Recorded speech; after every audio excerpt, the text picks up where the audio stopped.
Fala moçada, vamos lá? Hoje aula de História do Brasil, correto?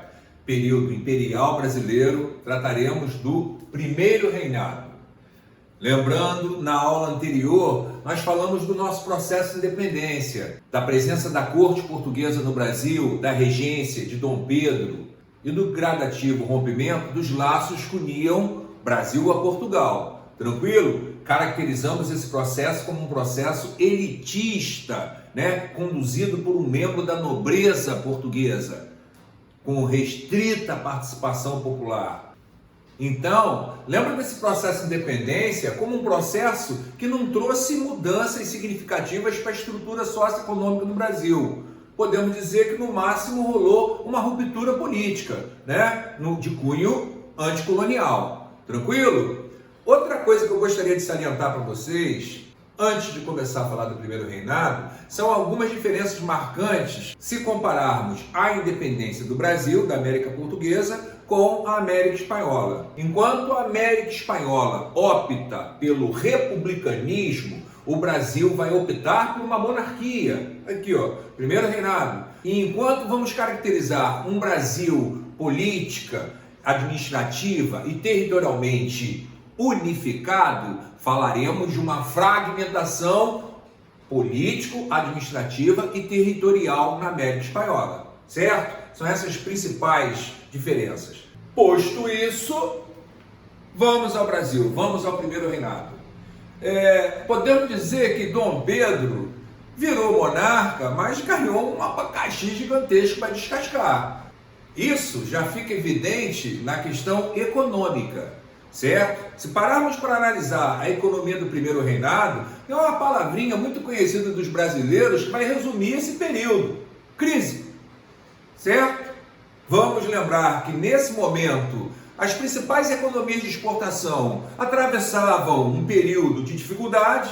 Açúcar, algodão, a própria mineração estava em processo de decadência. Aí alguns podem falar, o café, ele está começando a virar produto de exportação em larga escala exatamente nesse momento, na década de 20 do século XIX. Então, não ocorreu ainda o boom do café, lembra? Isso vai ocorrer no futuro.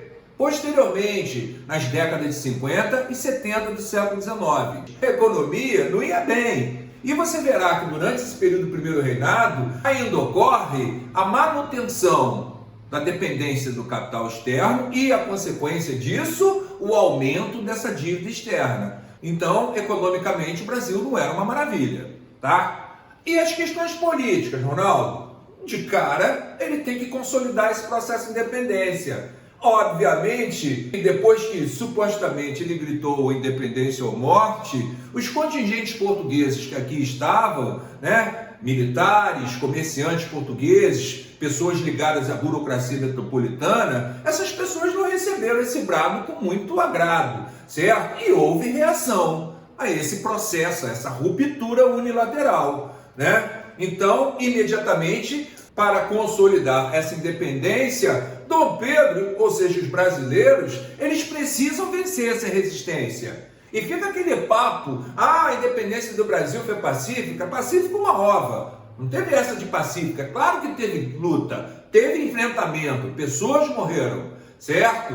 E isso fica muito evidente em determinadas províncias do Brasil, principalmente na Bahia, no Grão-Pará, no Maranhão, no Piauí e na província Cisplatina, que naquele momento ainda fazia parte do Brasil, o atual Uruguai. Portanto, o pau quebrou e essa resistência teve que ser vencida. Ronaldo, o exército brasileiro entrou em ação. Não tinha exército brasileiro, certo? Já começa por aí. Tem que vencer essa resistência, E não tem exército. Então como que resolve isso? Resolve isso formando grupos mercenários. O primeiro exército brasileiro é um grupo mercenário que será contratado por Dom Pedro para defender os interesses do Brasil, para vencer essa resistência portuguesa, certo? E aí vem a brincadeira. Se tem alguém sendo contratado, alguém tem que pagar, certo? Mas o dinheiro, você acabou de falar que tem crise, por isso que eu disse também que esse processo vai acabar gerando endividamento externo crescente. O dinheiro tinha que chegar em algum lugar. Certo? Alguns falam que boa parte dessa rapaziada que lutou aqui em nome de dinheiro tomou cano, tomou calote, mas isso faz parte do jogo. Então, Dom Pedro tinha que resolver outros problemas. Qual seria, Ronaldo? Aqui, ó. Ainda estamos falando de dificuldades iniciais e podemos juntar com esse segundo tópico aqui, a formação do Estado independente. Quando você junta esses dois tópicos, aí você lembra de uma coisinha. O Brasil precisava ser reconhecido pelos seus pares. Como assim? Enquanto nação independente, as outras nações precisavam dar lá aquela rubricada, vamos colocar, dar aquele chamegão dizendo: eu reconheço o Brasil como uma nação independente.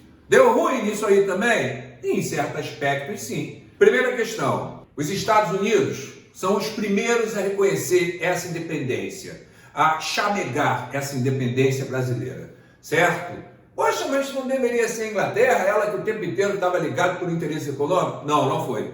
O primeiro país a reconhecer, os Estados Unidos, tá? E a Inglaterra? Pois é, a Inglaterra, ela tinha um probleminha. Qual era o probleminha? Portugal, certo? Aquele antigo laço, aquela antiga aliança com Portugal.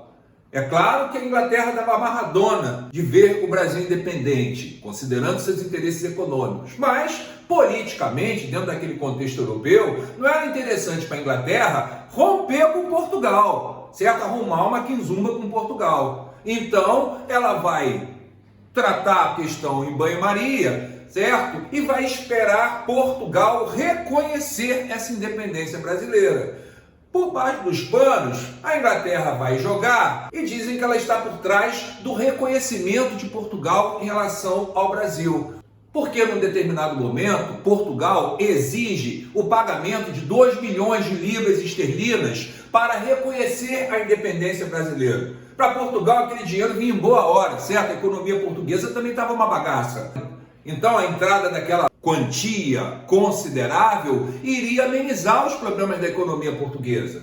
Aí você vai falar: ah, mas 2 milhões de libras esterlinas, isso hoje não compra o dedão do pé de um Neymar, de um Messi da vida. Mas é aquela brincadeira, certo, moçada? Se você considerar o capitalismo daquela época, no início do século XIX, 2 milhões de libras esterlinas era muita grana. E tem uma questão: a Inglaterra vai lucrar com essa história. Por quê? Porque provavelmente bancos ingleses vão financiar essa iniciativa.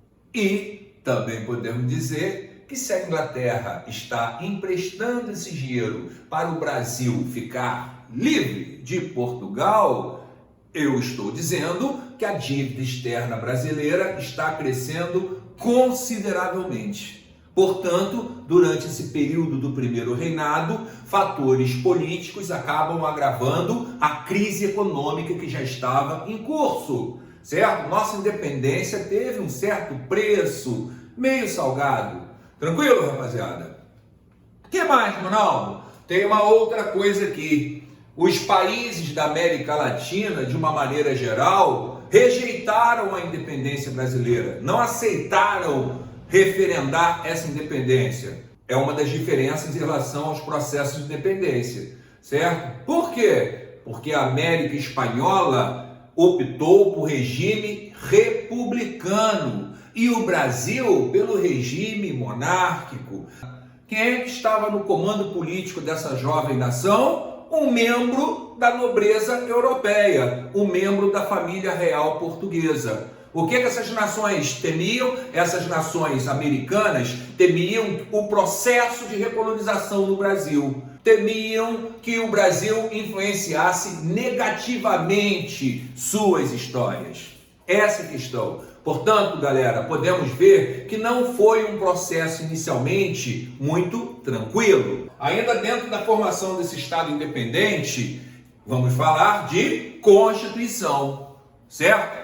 Ordenamento jurídico desse país que está se formando. Aí a gente lembra que ainda na regência, Dom Pedro convocou uma Assembleia Constituinte. Então, rapaziada, caracterizamos essa dificuldade inicial para se construir uma coisa chamada Brasil Independente, certo? Nas próximas aulas, nós continuaremos falando da formação desse Estado independente através do projeto constitucional de 1823, chamado Constituição da Mandioca, e da Constituição outorgada de 1824. Valeu! Se cuida, tá, rapaziada? Um abraço. Tchau, tchau.